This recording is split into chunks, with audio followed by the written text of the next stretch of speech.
My name is Melinda Fu and I'm a teacher in a MOE school. Hi, I'm Lynn. I am a heritage consultant and I'm also the reviver of Qixi. Okay, so what does being a Chinese Singaporean mean to you? It's just my ethnic identification. Yeah, I look a certain way, I speak a certain way, or my mindset is supposed to be a certain way. It's just a label. I consider myself a global citizen. Firstly, it means being Singaporean first and then Chinese after that. Knowing first that I'm born from this land, and then from there, there's a lot of cultural influences that influences what Chinese means.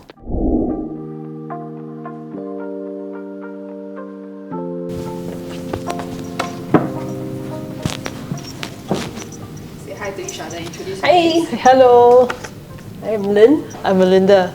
Nice to meet you. Hi Lynn, you are a heritage consultant, reviver of Qixi Festival. Okay, so Qixi Festival, it's basically a festival that's very beautiful that is brought over by our foremothers in the 19th century. And it was even grander than Chinese New Year, can you believe it? But disappeared for more than half a century. And so trying to bring it back using the memories of people who are still surviving, people who are, say, 80, 90 years old. They have celebrated it. Hi Melinda! You have lived in Rome and Vancouver for about 10 years. Wow, and you wedded an Italian husband. Can you share more about this very interesting kind of life you have? I went to Vancouver to go for my undergraduate degree. Yeah, then I came back and worked for a few years and I met my husband. His sister was my housemate. Oh!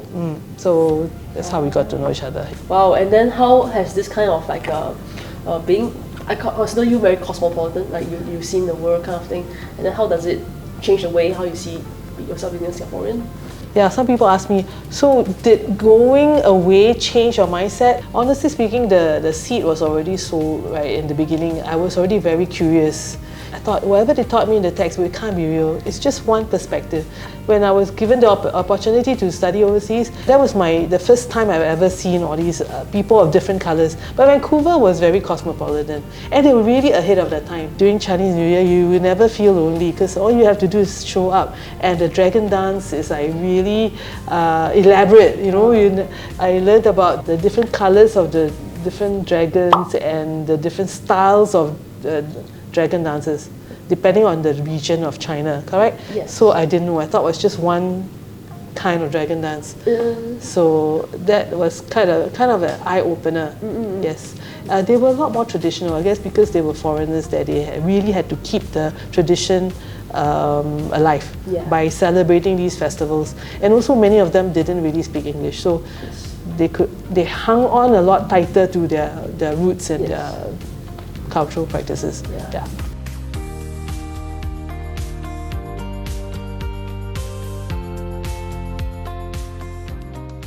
The only issue is, I believe, honestly speaking, like the Malays and the Indians, they are keeping the traditions very alive because I think the traditions are tied to the religion as well, correct?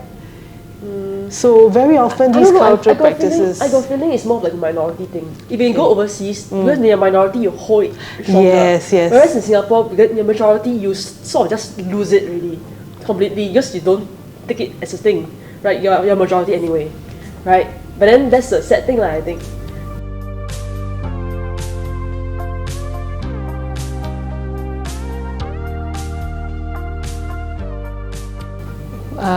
I think we obviously celebrate Chinese New Year, right? Across the board. Even in schools, they have certain schools will celebrate 中秋节. They will have a 中秋节 celebration one evening. Yeah, we should keep them, but at the same time, I'm very practical. I can see that these two festivals are also economically very viable to keep, correct? Merchandise, food, correct? Yes. That's related to these two festivals. Yeah, but keeping them doesn't make us more Chinese. Does it? I don't know, because for me, Chinese, all those festivals didn't really mean much to me growing up, frankly speaking, until I joined a clan. In the past, it would be like more of like, okay, the 除夕夜, you're going to have a reunion dinner, then you just go home and then you watch fireworks, or maybe you just watch TV, and then next day wait for Hong Bao and those kind of things, right? But after I joined a clan association, I realized that wow, there's a lot of different parts of, even for Chinese New Year.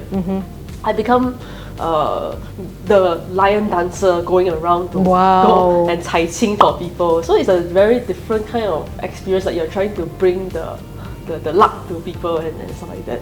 Wow, that's beautiful, yeah. Even like lo hei is a different kind of experience. It's like the whole kampong kind of thing. Everyone just 1, 2, 3, ha! It's a lot more atmosphere, yes. Yes, even like 中秋节, it's not like, usual ones will be like you have this little lantern go around and then maybe you eat pomelo.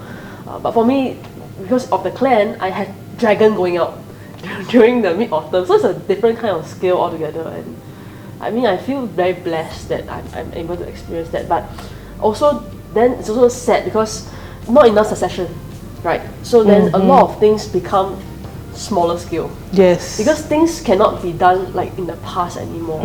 So that's where I felt you need the buy-in from people. You need interest. not just right? buy-in. I think it's just more of like use. We need more use coming in to at least or even continue the practitioner kind of role to keep this kind of atmosphere alive. Like if one day there's no lion dance anymore, then it's like, oh, we have to watch or play the YouTube for lion dance. That would be quite sad. So Yeah, it will be really sad, yes. Yeah, On one hand, I mean, you can have Christmas lightings or Chinese New Year motifs and installations at Chinatown. But what is the symbolism, right? Correct. So these are things that probably then that means more effort from young kind of thing, right? Because if we grow up with the stories, then it's like part and parcel of our life. That's the tricky part. See, at the moment, the older generation in your family who are still alive will be the ones, like my Kuma, she's the one who is very traditional. 人热, she would cook. Oh, nice. Remember when you eat the 汤圆, right? Correct? Because you're older by 1 year. And then 元宵, there are certain dishes that you have to, that are symbolic, right? She takes the effort to prepare this and invite us to her house. So when the older generation is gone, like the matriarch or the patriarch is gone, there's a danger of people just saying, oh, it's so troublesome, right? Never mind Or this. maybe you can just why my lah. Why my? Why my? Or delivery. let's travel overseas because Yeah.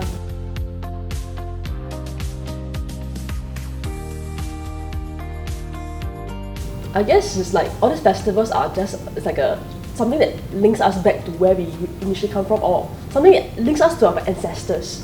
Even though we are now Singaporeans, we call this place, this land, our home. But we need to also acknowledge that our forefathers came from somewhere, right? And then that's our roots in some sense, right? So I feel that festivals or customs or rituals, these are just a way for us to feel connected with our forebearers.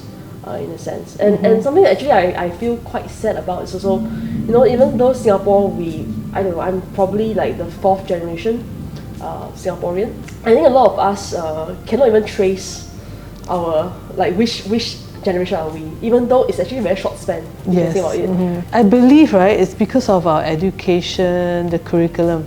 During my time for history, we studied Egyptian history. We didn't study history of our forefathers because maybe then the national agenda was to unify people. We cannot differentiate the people because we are a mixed bag, We can't focus on the different ones. We're trying to unify.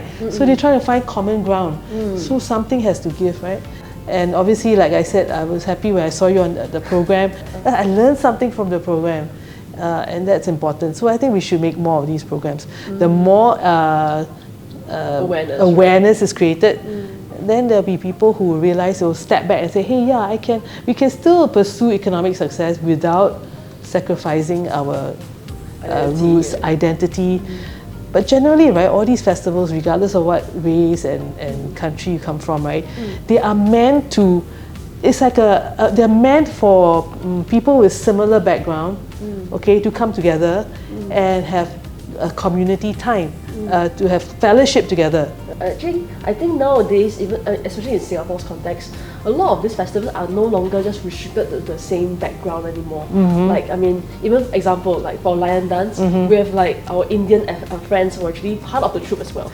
Wow, wonderful. So that's testament of the good job done by the government. No, Because It's awareness. I would think it's natural. It's natural. Actually, a lot of things do not need to be really like structured because generally our communities interact, right? We will have friends of different ethnic groups, right? And then people say, "Oh, what's that? Can I come and learn?" And I think it's more about being that openness, that come on spirit. Yes. I mean, sometimes I feel that we could look back to the past to also learn about how can we live more harmoniously together. Absolutely, right? yes. Because in the past, people just open your doors, you don't need lock.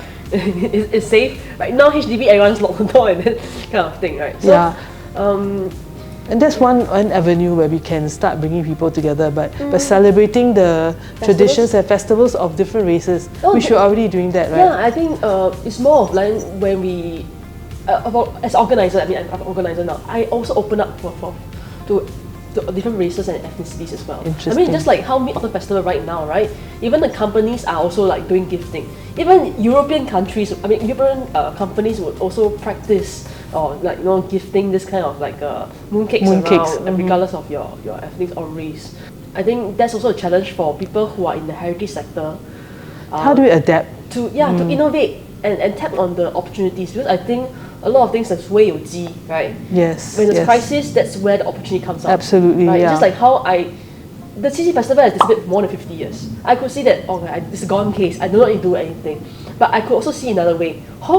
It's a very good way to become a UNESCO case study. Because if we can revive successfully this festival that has been more than 50 years, this is something that tourists will come and kind of see. How do we effectively leverage or gather the community together to make this happen?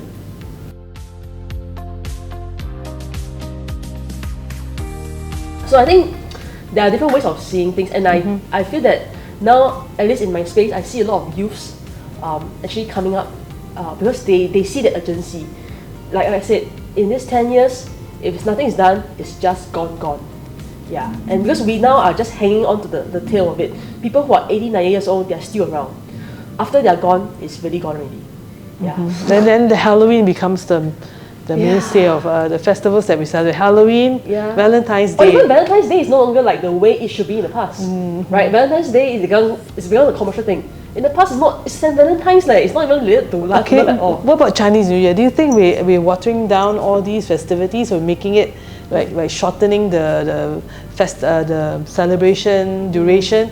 Years ago, it was how many 15 days, right? 15 days, right? It's still 15 days, right? We still observe but people don't really, I mean, we only dress up on the first day, second day, third day, correct. we visit our relatives. What if somebody says they don't celebrate? I guess, just like because in Singapore, I think it's okay because of context.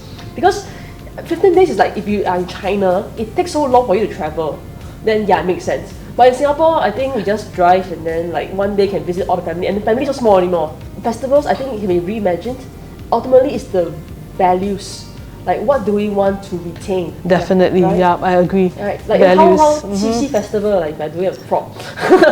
Like now, this is a new thing, right? There's the magpie. Okay, so you're asking why magpie, right? Because based on the story, these two stars, the Cowherd star and the River Girl star, they are actually separated across the Milky Way, and they only get to meet once a year on the 7 days, 7 lunar months. And then that's when the magpies will form a bridge for them to cross. Yeah, and that's why the magpies actually symbolize helping to let other people's wishes get granted, right? So that's why I sort of like try to, when I do this festival, I try to shift the focus on the magpie.